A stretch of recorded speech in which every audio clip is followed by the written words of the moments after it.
En este momento vamos a hablar sobre el Código de Ética de la IFAC. Es un código de ética que fue emitido para los profesionales de la contaduría.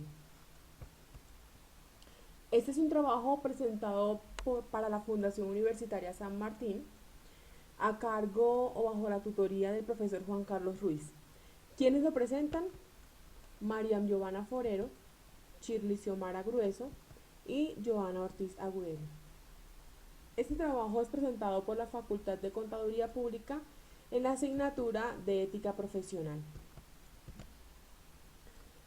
¿Qué es el Código de Ética en sí? El Código de Ética es como un manual, es un conjunto de normas elaborado por el Consejo de Normas Internacionales de Ética para Contadores, bajo el seno de la Federación Internacional de Contadores, IFAC. Este código de ética es un conjunto de normas de ética de alta calidad y otros pronunciamientos para que sean utilizados por los profesionales de la contabilidad en todo el mundo. Además debemos tener en cuenta que es preparado para el contador, para el profesional de la contabilidad, porque éste asume una responsabilidad de actuar en interés público. Vamos a mirar cómo está estructurado el código de IFAC. El código de ética IFAC tiene una estructura A, B y C, es decir, que se divide en tres partes. La primera división, que es la A, nos habla sobre el diseño del marco conceptual, la B sobre la aplicación del marco conceptual en el ejercicio y el apartado C nos habla sobre la aplicación del marco conceptual en la empresa.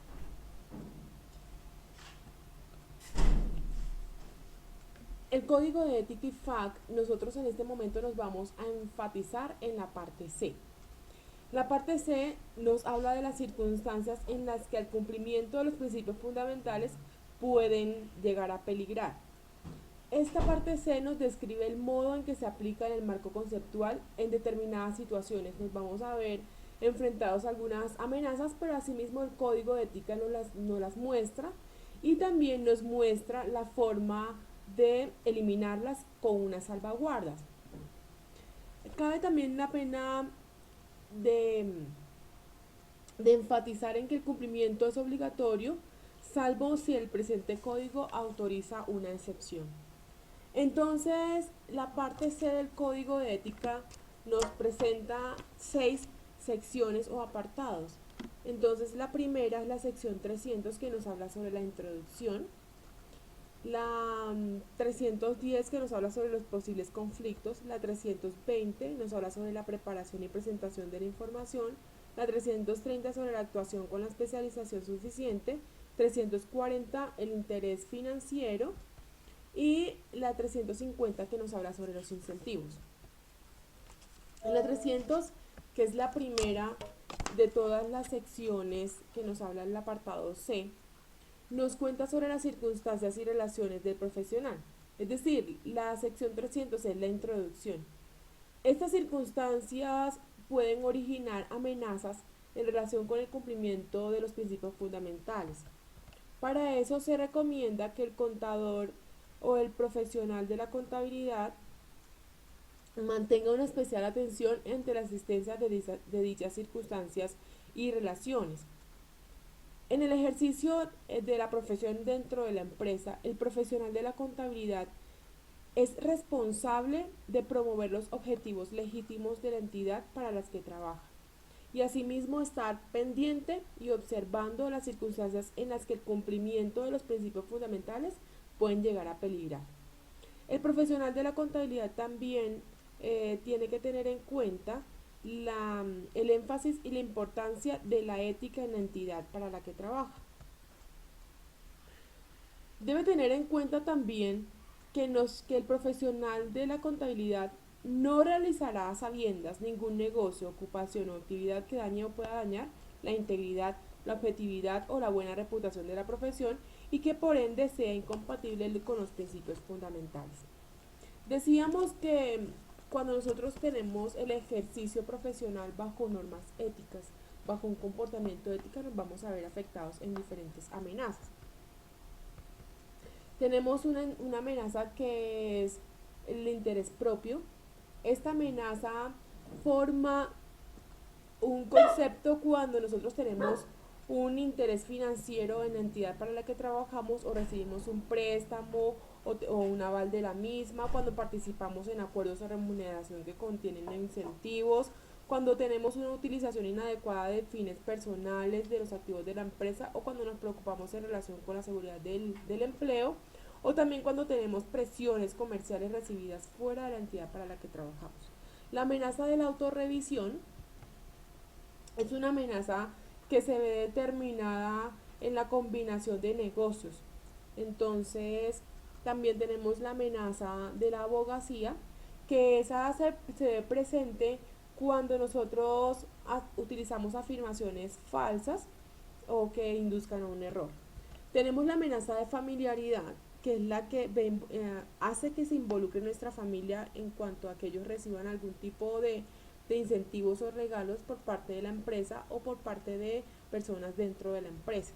Y tenemos la amenaza de intimidación que se ve realizada cuando nosotros tenemos una amenaza de despido, de sustitución del profesional de la contabilidad o cuando también hay una persona dominante que intenta influir en el proceso de la toma de decisiones de la empresa. Pero para poder mitigar esas salvaguardas o eliminarlas, para poder mitigar esas amenazas o eliminarlas tenemos unas ayudas que son las salvaguardas. Pero las salvaguardas tienen una división de dos grandes grupos. Son las salvaguardas creadas por la profesión, legislación o reglamentación y las salvaguardas en el ambiente laboral que depende de las empresas.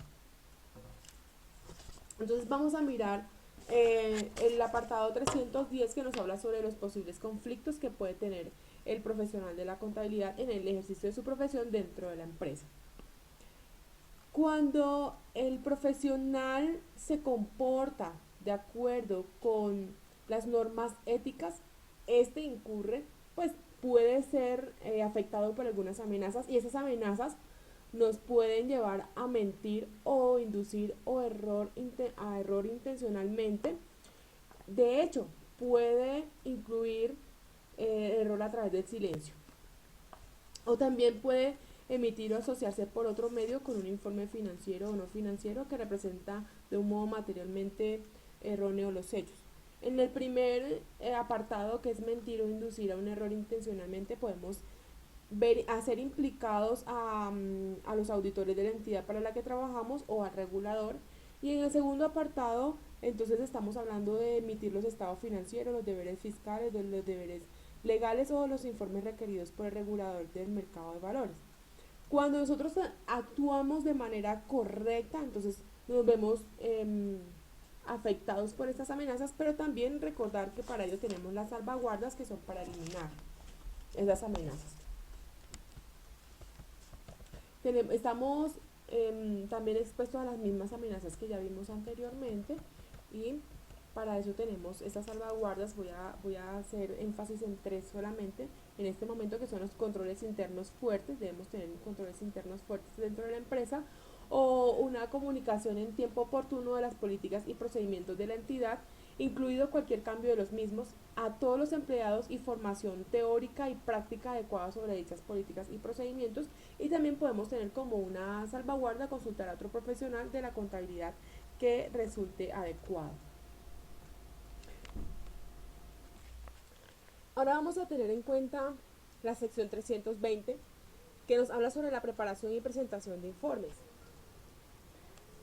Ya sabemos que los profesionales de la contabilidad de la empresa participan a menudo en preparación y presentación de información que puede publicar o ser utilizada por otros, tanto dentro como fuera de las entidades para las que trabajan. Entre esas informaciones pueden ser las informaciones financieras o de gestión, pueden ser los estados financieros que se presenten de conformidad con normas de información financiera aplicables.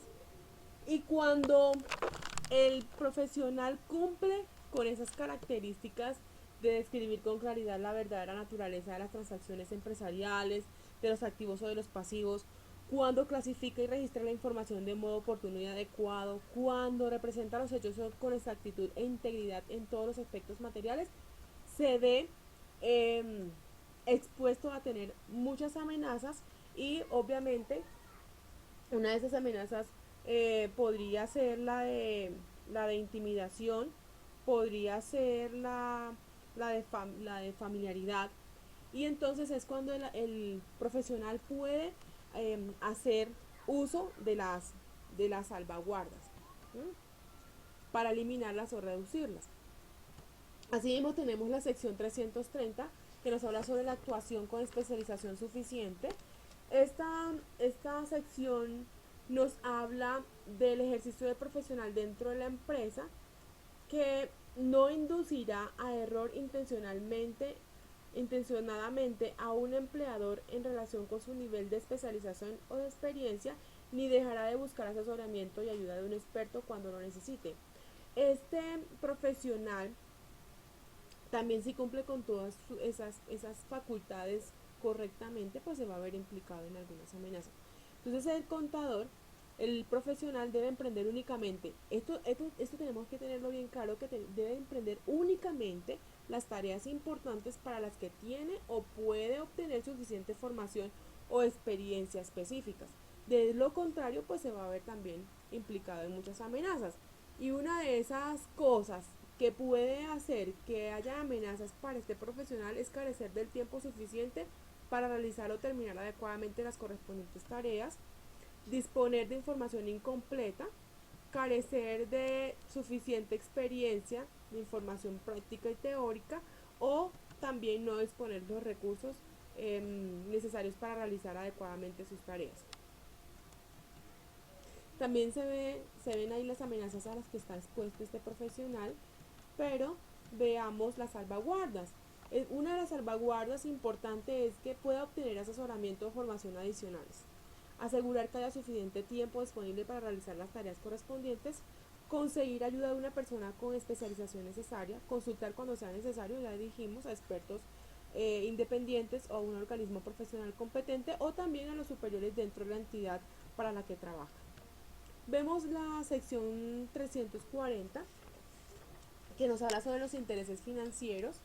Estos intereses pueden originar amenazas de interés propio en relación con la objetividad o con la confidencialidad si existe el motivo y la oportunidad de manipular información que pueda afectar a los precios con el fin de lucrarse.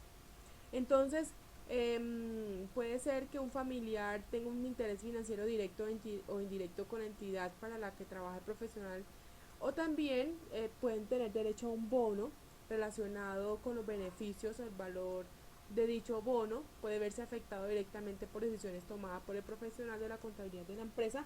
Todos esos son intereses financieros, entonces tenemos que tener en cuenta las amenazas en las que vamos a vernos eh, expuestos, y también debemos recordar que tenemos también las salvaguardas para poder eliminar estas amenazas.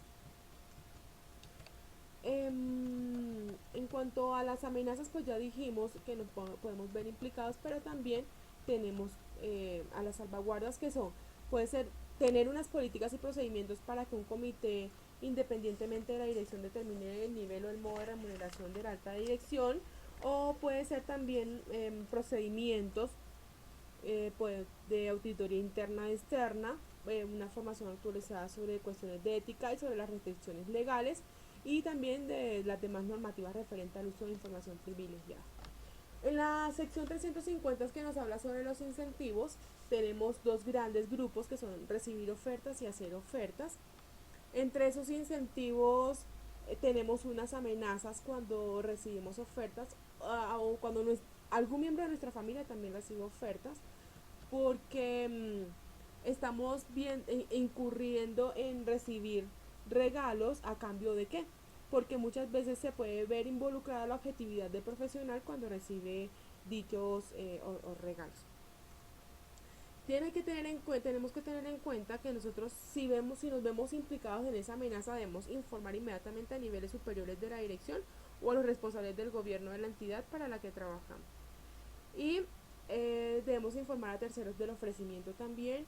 Para eso también el profesional puede hacer ofertas de la contabilidad en la que se espera un ofrecimiento. Muchas veces se da. Entonces hay que tener en cuenta que no podemos caer en esas amenazas, y para eso tenemos las salvaguardas. Muchísimas gracias.